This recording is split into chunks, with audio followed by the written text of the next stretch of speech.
कि सोचता हूँ फकीर हो जाऊं,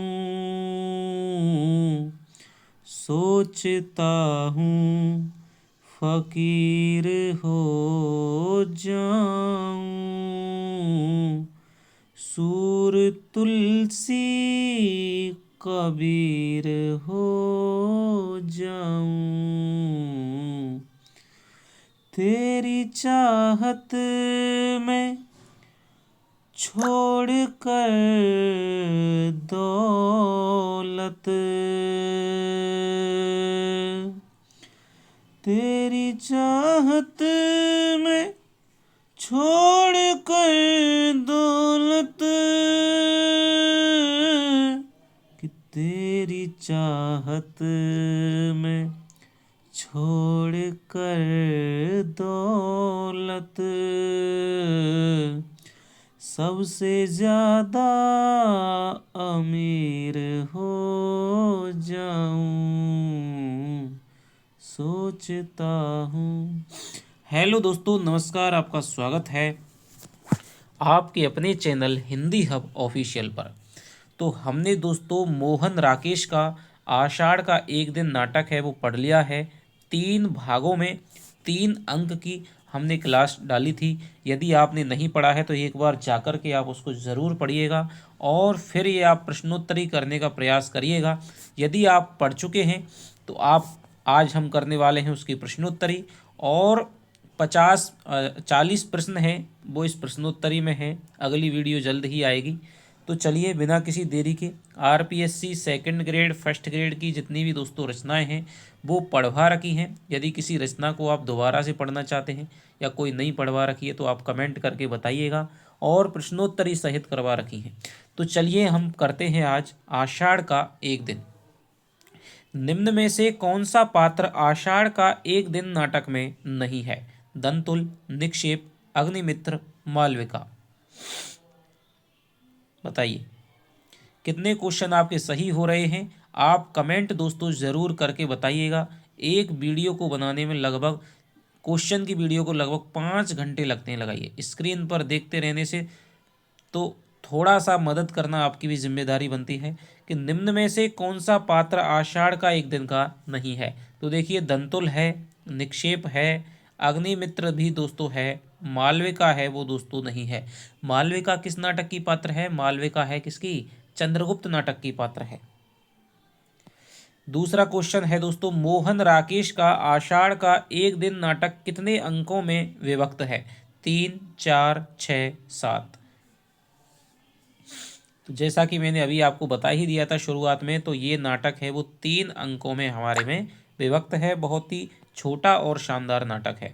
आषाढ़ का एक दिन का प्रकाशन वर्ष है 1958, 1954, 1961, 1973। तो जब आप पढ़ रहे हैं भूमिका, मैंने हर क्लास में आपको इसका प्रकाशन वर्ष है वो बताया है। यदि किसी ने नाटक पढ़ रखा है तो उसको ये सारे क्वेश्चन दोस्तों उसके सही जाएंगे, उसमें कोई भी दिक्कत नहीं होगी। तो 1958 है इसका प्रकाशन वर्ष है। यह राज्याश्रय और व्यक्ति स्वातंत्र्य के बीच भटकती हुई सृजनात्मकता का नाट्यबिंब है। आषाढ़ का एक दिन नाटक के विषय में यह कथन किसका है? नामवर सिंह, बच्चन सिंह, रामविलास शर्मा, रामस्वरूप चतुर्वेदी। अगली वाले पार्ट में दोस्तों मैं आलोचकों के क्या क्या विचार हैं, मत मतांतर हैं, वो भी इस प्रश्नोत्तरी में शामिल करने का प्रयास करूंगा।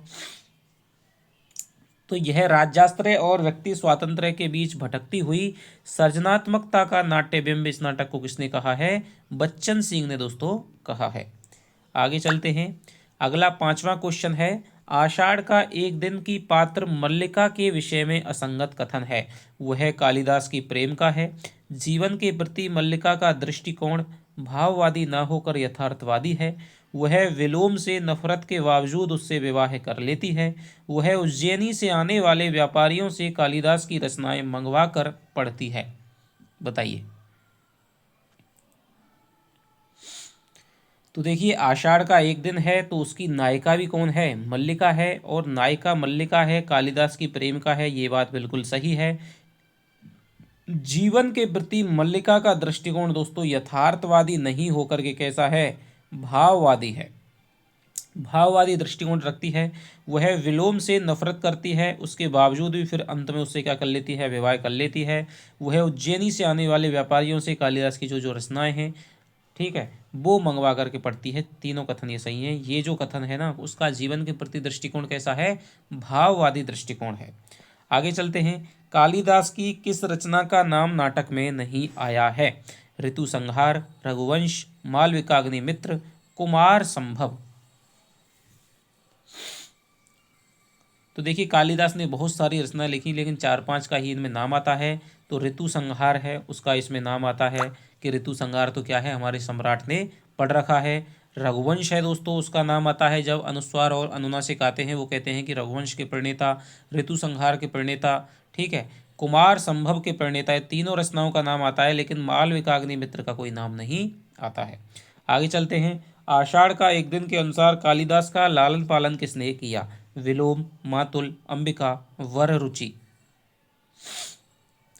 तो इस नाटक में जो कालिदास का लालन पालन है, जो उसका प्रतिपालित है, वो कौन है? मातुल है, ठीक है।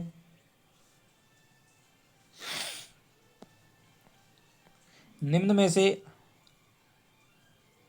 इसका नाम भी क्या है दोस्तों? मातुल है। और ये क्या है? कालिदास इसका क्या है? भागनीय यानी भांजा भी है। निम्न में से किस पात्र के द्वारा आषाढ़ का एक दिन नाटक में राजपुरुष की भूमिका निभाई गई है? किसके द्वारा राजपुरुष की भूमिका निभाई गई है? अनुस्वार, अनुनासिक, निक्षेप, दंतुल। तो आषाढ़ का एक दिन नाटक में जो राजपुरुष आता है वो कौन है दोस्तों? वो दंतुल है। ये हैं दोस्तों अनुस्वार, अनुनासिक हैं, वो तो किसके रूप में आते हैं? अधिकारी के रूप में आते हैं, ठीक है। निक्षेप है वो ग्राम पुरुष है। आषाढ़ का एक दिन नाटक को संगीत नाटक अकादमी अवार्ड कब मिला था? 1967, 1966, 1965, 1971। तो संगीत नाटक अकादमी अवार्ड मिला था 1971 में। निम्न में से किस नाम का उल्लेख आषाढ़ का एक दिन में मिलता है? चाणक्य, पतंजलि, भारवी, सुश्रुत। विस्तार में दोस्तों नहीं जाऊंगा, क्योंकि विस्तार में हमारे सारे क्वेश्चन हैं वो बनाए गए हैं। यदि आपको विस्तार से जानना है, पढ़ना है, तो आप नाटक की 3 क्लास 3 घंटे में आप एक बार में फ्री कर सकते हैं। और जिन्होंने भी पढ़ा है 3 दिन में हमारे साथ, उनको पूरा नाटक है वो याद हो गया होगा। निम्न में से किस नाम का उल्लेख आषाढ़ का एक दिन में मिलता है? तो देखिए सुश्रुत का कहीं नहीं मिलता है, भारवी का नहीं मिलता है, पतंजलि का मिलता है, चाणक्य का नहीं मिलता है। जब रंगणी और संगणी है वो आती हैं, तब वो कहती हैं भाई पतंजलि ने इस प्रकार की बातें वो कही है, तो पतंजलि का उल्लेख मिलता है। फिरयंगु मंजरी के बारे में किस विकल्प का उद्धरण है वो गलत है? वह राजकन्या तथा मातृगुप्त की पत्नी है। वह मल्लिका को अपनी संगनी के रूप में कश्मीर चलने का प्रस्ताव देती है। वह मल्लिका से स्पर्धा भाव की बजाय सख्य भाव महसूस करती है। वह मल्लिका की इच्छानुसार सहायता करने का प्रस्ताव रखती है। बताइए। तो देखिए प्रियंगु मंजरी है वो हम देखते हैं दूसरा अंक है, वो मुख्य रूप से प्रियंगु मंजरी और मल्लिका की बातचीत पर ही आधारित है, ठीक है। प्रियंगु मंजरी कालिदास वगैरह है वो कहाँ पर जा रहे हैं? कश्मीर का शासनभार दे दिया है। प्रियंगु मंजरी मल्लिका से मिलने के लिए आती है, तब वो इस बारे में बात करती है कि भाई कालिदास है हमेशा इस पर्वत प्रदेश को याद करते रहते हैं, तुम्हारे बारे में बातें करते रहते हैं, ठीक है, तुम सदा से उनकी संगनी रही हो, तो उसे क्या है, वो कहती है कि मुझे तो तुमसे क्या होती है? ईर्ष्या होती है। मैं तो इस वातावरण में को ज़्यादा नहीं देख पाऊंगी, लेकिन तुम इस वातावरण में रहती हो। मैं बहुत कुछ यहाँ का वातावरण और तुम्हारी तरह की बातें उनको उपलब्ध करवाने का प्रयास करती हूँ, लेकिन कोई भी फायदा नहीं है। तो राजकन्या तथा मातृगुप्त की पत्नी है, बिल्कुल सही बात है। मातृगुप्त कौन है दोस्तों? कालिदास ही है। वह मल्लिका को अपनी संगनी के रूप में कश्मीर चलने का प्रस्ताव देती है, ये भी बात सही है कि भाई तुम कश्मीर चलो, और ये जो अधिकारी है ना अनुस्वार अनुनासिक बहुत ही योग्य हैं, इनमें से जिससे तुम्हारा मन चाहे उससे शादी कर लेना। वह मल्लिका से स्पर्धा भाव की वजह, ये दोस्तों गलत हो जाएगा। वह सख्य भाव नहीं बल्कि क्या करती है? स्पर्धा महसूस करती है। वह मल्लिका की इच्छानुसार सहायता करने का प्रस्ताव भी देती है। वो कहती है भाई तुम्हारे भवन के स्थान पर मैं नया भवन बनवा दूंगी, या फिर तुम जो कहो वो मैं सहायता कर दूंगी। तो ये कथन इसके सही है, ये कथन इसका गलत है। आषाढ़ का एक दिन नाटक में आए तल्प व आस्तरण शब्दों का क्रमशः अर्थ क्या है? दीपक, अस्ताचल, पलंग, बिस्तर, कमरा, कपड़ा, पलंग, तकिया।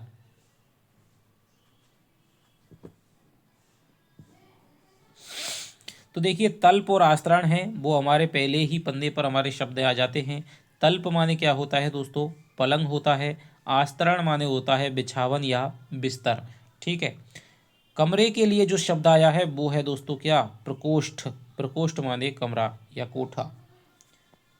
द्वारों के किवाड़ भी मिट्टी से पोते गए हैं, उन पर गेरू एवं हल्दी से खाली स्थान बनाए गए हैं। रिक्त स्थान की पूर्ति कीजिए। कमल तथा स्वस्तिक, गणेश तथा लक्ष्मी, कमल तथा शंख, स्वस्तिक व शंख। ये मैंने आपको पढ़ाया था, तभी बताया था कि जहाँ से ये क्वेश्चन बन सकता है। तो देखिए, मल्लिका के घर की ये बातचीत हो रही है और मल्लिका के घर के बाहर क्या है? गेरू एवं हल्दी से दो चिन्ह बनाए गए हैं, दो आकृतियां हैं। वो हैं दोस्तों कमल की और किसकी? शंख की आकृतियां बनाई गई हैं। इसके अलावा एक ऊपर भी बातचीत आती है, वहां पर स्वस्तिक का उल्लेख आता है, लेकिन ये जो नाम है यहाँ पर केवल कमल और शंख की बात आती है। दूर दूर तक की उपत्यकाएं भीग गई। उपत्यका शब्द का अर्थ बताइए। धर्मशाला, झोंपड़ी, पहाड़ के नीचे की समतल भूमि, पहाड़ के ऊपर की समतल भूमि। तो उपत्यका और इसका जो विलोम है वो हो जाएगा अधित्यका। तो उपत्यका मान होता है पहाड़ के नीचे की जो समतल भूमि है, तराई की भूमि है, घाटी की भूमि है, उसको कहेंगे उपत्यका। और पहाड़ के ऊपर जो समतल भूमि है उसको कहेंगे क्या? अधित्यका। जैसे राम की शक्ति पूजा में आता है, सब बैठे शिविर पर सानु के पर्वत के मंतर, सुग्रीव विभीषण जामवान आदि वानर। तो पर्वत के ऊपर है वो सभा बन रही, तो यानी समतल भूमि पे होगी, तो वो अधित्यका हो जाएगी, ये हो जाएगी उपत्यका। दक्षिण से उड़कर आती खाली स्थान पंक्तियों को देखूंगी। मल्लिका किस पक्षी की पंक्तियों को देखने की बात कह रही है? चिड़ियों की, अबाबीलों की, बगुलों की, कौओं की।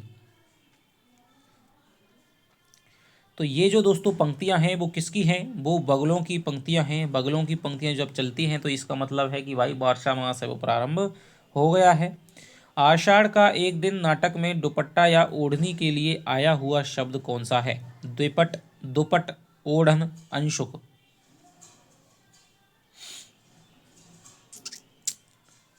तो मल्लिका जब बरसात में भीग करके आती है, अपनी माँ को वृत्तांत बता रही होती है, तब वो कहती है कि भाई मेरा तो कई बार क्या है, अंशुक भी मेरा क्या है, खिसक गया था, उड़ गया था हवाया उसके बहाव से। मल्लिका बारिश में भीगे हुए कपड़ों को बदलते समय एक श्लोक गाती है, वह किस कवि का श्लोक होता है? कालिदास का, बाणभट्ट का, पतंजलि का, भारवी का।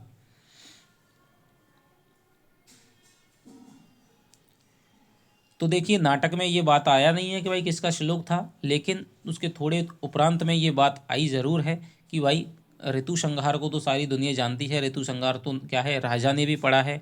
ठीक है, प्रत्येक व्यक्ति कालिदास को जानता है हमारे दरबार का। तो वो किसका है? कालिदास के द्वारा रचित है। ऋतु संहार का ये एक श्लोक गाती है कि नीले कमलों के समान पानी से भरे हुए जो बादल हैं वो क्या है, इंद्रधनुष के समान ये जो बादल हैं वो अपने पति से बिछड़ी हुई स्त्रियों को बहुत ज़्यादा क्या करते हैं, व्याकुल करते हैं।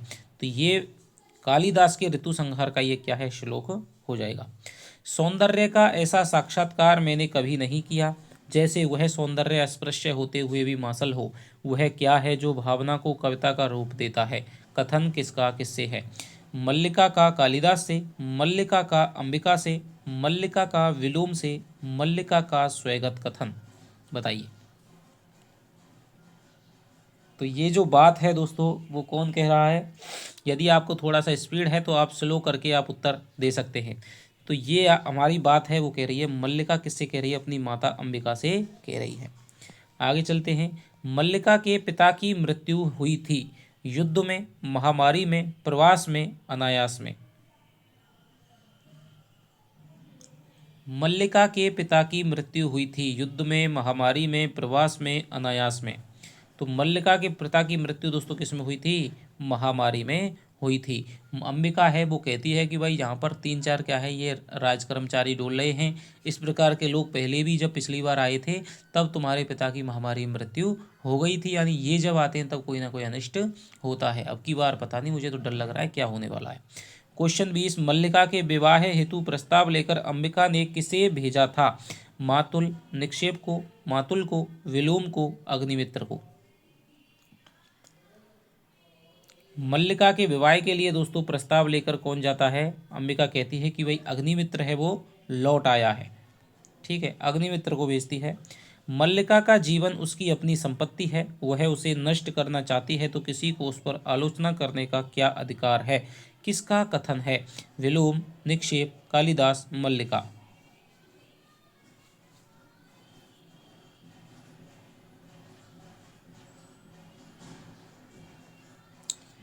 तो ये दोस्तों किसका कथन है? मल्लिका का कथन है। वो कहती है कि भाई तुम क्या है शादी नहीं करोगी तो भाई तुम्हारे लोग व्यर्थ की बकवाद है वो करते हैं। तो वो कहती है कि भाई लोगों को अधिकार आलोचना करने का कोई भी अधिकार नहीं है। मैंने भावना में एक भावना का वर्ण किया है, मेरे लिए वह संबंध और सब संबंधों से बड़ा है। मैं वास्तव में अपनी भावना से प्रेम करती हूँ जो पवित्र है, कोमल है, अनश्वर है। कथन किससे कहा जा रहा है? अब देखिए ये जो कथन है वो मल्लिका के जीवन के प्रति भाववादी दृष्टिकोण का परिचायक हो जाएगा। विलोम से, कालिदास से, निक्षेप से, अंबिका से। मैंने भावना में भावना का वर्ण किया है, सबसे शानदार मल्लिका का ये कथन इस नाटक का हो जाएगा। तो ये जो कथन है वो किससे कह रही है मल्लिका? अंबिका से दोस्तों, अंबिका से कह रही है। आषाढ़ का एक दिन नाटक में हरिण को बाण किसने मारा था? निक्षेप ने, दंतुल ने, मातुल ने, विलोम ने।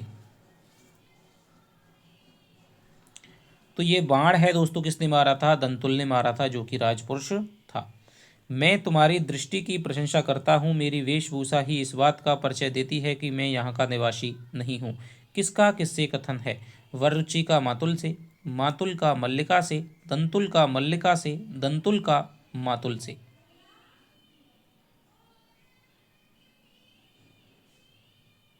देखिए दोस्तों यहाँ पर एक ऑप्शन है वो रह गया है। तो यहाँ पर देखिए दंतुल का मातुल से नहीं, दंतुल का कालिदास से कर लीजिए। तो देखिए अब बता देता हूँ कि ये जो कथन है वो क्या है, कि किसका कथन है? दंतुल का दोस्तों कथन है। और किससे है? मल्लिका से नहीं बल्कि किससे है? कालिदास से ये कथन हो जाएगा।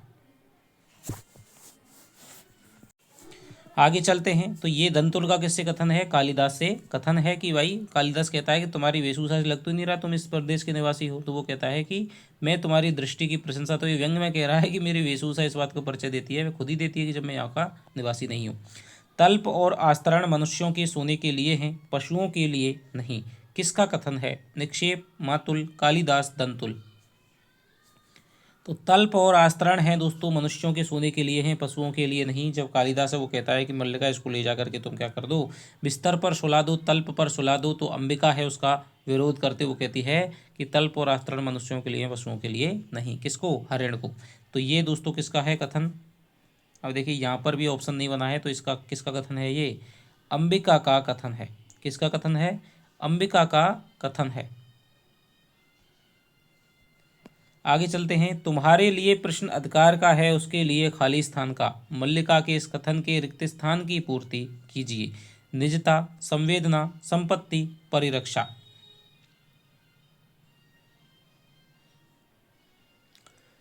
तो तुम्हारे लिए प्रश्न अधिकार का है, मल्लिका कहती है। किससे कहती है दोस्तों? दंतुल से कहती है कि तुम्हारे लिए प्रश्न अधिकार का है, उसके लिए किसका? संवेदना है, संवेदना का है। कालिदास निशस्त्र होते हुए भी तुम्हारे शस्त्रों की चिंता नहीं करेंगे। तो इस संवेदना का प्रश्न है। कालिदास को उज्जैनी से लेने के लिए कौन आता है? वररुचि, भारवी, पुष्यमित्र, विक्रमादित्य। तो कालिदास को लेने के लिए आता है दोस्तों कौन? वररुचि आता है। उस व्यक्ति को जिसे आज तक उसके निकट के लोगों ने समझने का प्रयत्न नहीं किया, जिसे घर में और घर से बाहर केवल लांछना और प्रताड़ना मिली है, भावना निराधार नहीं है। कथन किसके बारे में है? निक्षेप के, मातुल के, अंबिका के, कालिदास के।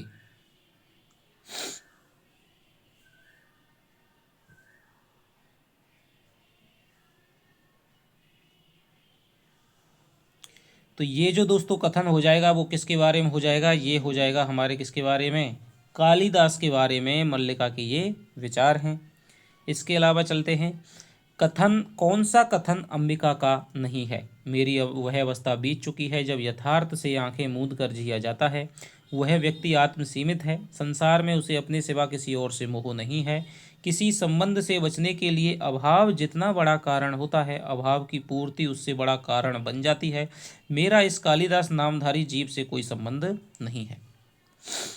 इसमें से अंबिका का कौन सा कथन नहीं है, ये आपको पहचानना है। तो देखिए, अंबिका का कथन कौन सा नहीं होगा दोस्तों? ये जो कथन है वो अंबिका का नहीं है। ये किसका कथन है? ये मातुल का कथन है। जब वो कहती है कि भाई तुम क्या है, अनुदार से ही देखती हो, हमेशा कालिदास को मल्लिका कहती है, तुम कभी उदारता पूर्वक दृष्टि को सोचो। तब मल्लिका कहती है, ये यथार्थवादी दृष्टिकोण का उसकी का परिचायक है कि मेरी जो अवस्था बीत चुकी है, आंखें मूंद कर जो मैं बीती थी, लेकिन अब मैं क्या है, यथार्थ में जीती हूँ। वह व्यक्ति आत्मसीमित है, संसार में ये भी उसका ही है। और जब वो कहती है कि भाई अब तक उसका जीवन है अभावों में पला है, तो वो शादी कैसे कर सकता है? तब कहती है कि अब तो अभाव नहीं रहेगा। किसी संबंध से बचने के लिए अभाव जितना बड़ा कारण होता है, अभाव की पूर्ति उससे बड़ा कारण बन जाती है। तो ये तीनों कथन किसके हैं? अंबिका के हो जाएंगे। तुम्हारे साथ उसका इतना ही संबंध है कि तुम एक उपादान हो जिसके आश्रय से वह अपने से प्रेम कर सकता है। किसका कथन है? मातुल, निक्षेप, विलोम, अंबिका। तो ये दोस्तों कौन कह रहा है? मल्लिका से कहा रहा है। कौन? अंबिका कह रही है। सम्मान प्राप्त होने पर सम्मान के प्रति प्रकट की गई उदासीनता व्यक्ति के महत्व को बढ़ा देती है। कथन किसका है? मल्लिका, विलोम, अंबिका, मातुल। बताइए। सम्मान प्राप्त होने पर सम्मान के प्रति प्रकट की गई उदासीनता व्यक्ति के महत्व को बढ़ा देती है। कथन किसका है? मल्लिका, विलोम, अंबिका, मातुल। तो ये जो कथन है वो किसका है? अंबिका का है। भाई वहाँ आकर के कह रहा है, मातुल कह रहा है कि भाई मेरा भांजा है वो तो क्या है, ये कह रहा है कि मैं राजकीय मुद्राओं से कृत होने के लिए नहीं हूँ, यानी कि जो उज्जैनी सम्मान देना चाहती है राजकवि का, वो उसको अस्वीकार कर रहा है। तो अंबिका कहती है कि जब भाई कोई चीज़ दे रहा है ना, तो एक दो बार क्या करो, मना करो। इससे क्या है, हमारा सम्मान बढ़ जाता है। अभी आप मान लीजिए किसी के घर में जाते हैं, कोई कहता है भाई खाना खा लो, और पहली ही बार में आप जो कहते हैं हाँ हाँ भाई लाओ लाओ लाओ, तो जो दूसरा वाला ये सोचेगा कि बता भुक्कड़ ही है, भुक्कड़ की तरह आया है यहाँ बैठा है। लेकिन यदि दो चार बार आप मना करेंगे तो वो और जिद करेगा, तब आप खाते हैं, तब वो बिल्कुल नहीं सोचता है। तो ये कह रही है, देखिए, सम्मान प्राप्त होने पर सम्मान के प्रति प्रकट की गई उदासीनता व्यक्ति के महत्व को बढ़ा देती है। अंबिका का कथन है। आषाढ़ का एक दिन नाटक में किसे धुरीहीन चक्र की संज्ञा दी गई है? कालिदास को, निक्षेप को, मातुल को, विलोम को। बहुत ही शानदार प्रश्न है दोस्तों। तो किसे धुरीहीन चक्र कहा गया है? ये कहा गया है निक्षेप को। जब मातुल है वो उनसे मिलने के लिए चला आता है, वो कहता है कि भाई मेरा इस कालिदास नामधारी जीव से कोई संबंध नहीं है। तब निक्षेप भी उसके पीछे पीछे आ जाता है कि भाई आचार्य वररुचि हैं, वो तुम्हारे साथ में पर्वत प्रदेश को घूमना चाहते हैं जिसने कालिदास की कविता को जन्म दिया है। तो वो कहता है कि मैं तो तुम्हें उनके अतिथियों के यहाँ पर सेवा सत्कार के लिए छोड़ के आया था, और तुम एक धुरीहीन चक्र की तरह मेरे पीछे पीछे आ गए। तो निक्षेप के लिए ये कहा गया है। कालिदास किस मंदिर की तरफ चला जाता है? भवानी मंदिर, जगदम्बा मंदिर, विष्णु मंदिर, दुर्गा मंदिर। तो कालिदास हम देखते हैं कि जब वो जाता है घर पर, उसे पता चलता है कि भाई कोई यहाँ पर आया है, तो वो बाहर ही कहता है कि मैं राजकीय मुद्राओं से कृत होने वाला नहीं हूँ, और जब तक ये मेरे अत्ती यहाँ से चले नहीं जाते तब तक मैं घर में आऊँगा ही नहीं। तो ये कौन बताता है? ये मातुल बताता है। तो मंदिर की तरफ चला जाता है, जगदम्बा मंदिर की तरफ चला जाता है। योग्यता एक चौथाई व्यक्तित्व का निर्माण करती है, शेष पूर्ति प्रतिष्ठा द्वारा होती है। कथन किसका है? मातुल, विलोम, मल्लिका, निक्षेप। तो निक्षेप और मल्लिका के बारे में बातचीत हो रही है। तब मल्लिका से निक्षेप कहता है कि भाई योग्यता है वो तो केवल क्या है, एक चौथाई व्यक्तित्व का निर्माण करती है, शेष पूर्ति किसके द्वारा होती है? यश और प्रतिष्ठा के द्वारा होती है। आप कितने बड़े कवि हैं, कितने बड़े कलमकार हैं, कोई मायने नहीं रखता है। कालिदास ने ऋतु संहार जैसे अद्भुत ग्रंथ की रचना की है, कुछ दिनों याद करेंगे लेकिन फिर सब लोग भूल जाएंगे। तो यहाँ पर कौन है दोस्तों? ये कथन है किसका? निक्षेप का कथन है मल्लिका से।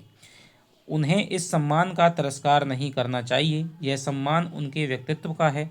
उन्हें अपने व्यक्तित्व को अधिकार से वंचित नहीं करना चाहिए। कथन किससे कहा जा रहा है? विलोम से, मातुल से, मल्लिका से, निक्षेप से।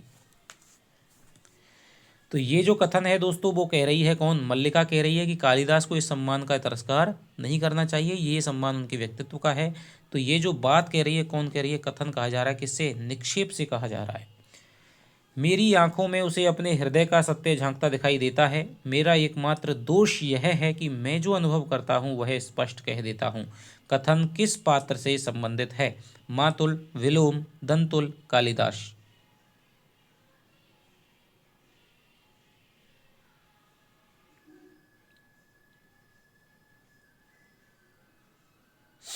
तो ये जो दोस्तों कथन हो जाएगा वो किससे है? कौन कह रहा है? ये कथन कह रहा है विलोम कह रहा है। किसके बारे में?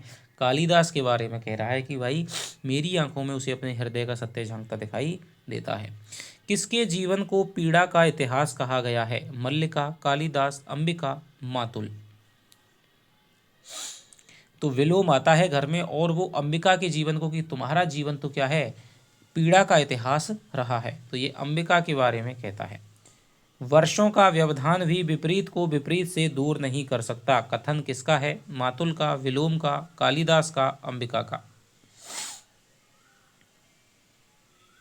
तो ये भी कथन किसका है दोस्तों? ये विलोम का है। और किसके बारे में? भाई कालिदास से चला जाएगा तो दूर हो जाएंगे, ऐसा नहीं है। मैं भी हूँ और ये हम दूर नहीं हो सकते चाहे कितनी भी दूरी आ जाए। विलोम का कथन है।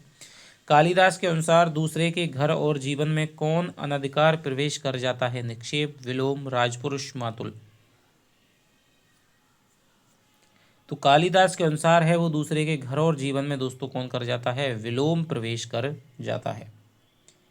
ऐसी कोई भूमि नहीं जिसके अंतर में कोमलता ना हो। तुम्हारी प्रतिभा उस कोमलता का स्पर्श अवश्य पालेगी। कथन किसका है? निक्षेप का, वररुचि का, मल्लिका का, कालिदास का।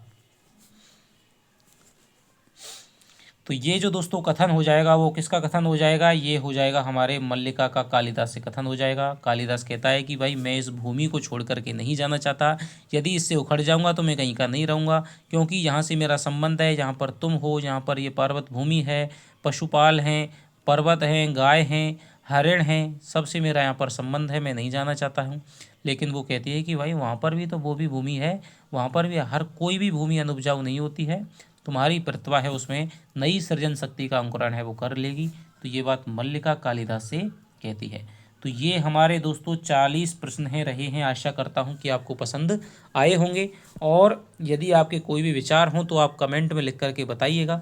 जल्दी से जल्दी आपकी दूसरी वीडियो है वो मैं लाने का प्रयास करूँगा। थोड़ा सा सपोर्ट करिएगा, लाइक और कमेंट दोस्तों ज़रूर करिएगा, जिससे कि वीडियो को बढ़ने में हमारी आसानी होती है और थोड़ा सा हमें मोटिवेशन मिलता है। तो चलिए आपसे मिलता हूँ अगली वीडियो में। तब तक के लिए दोस्तों बाय बाय। जय हिंद, जय भारत।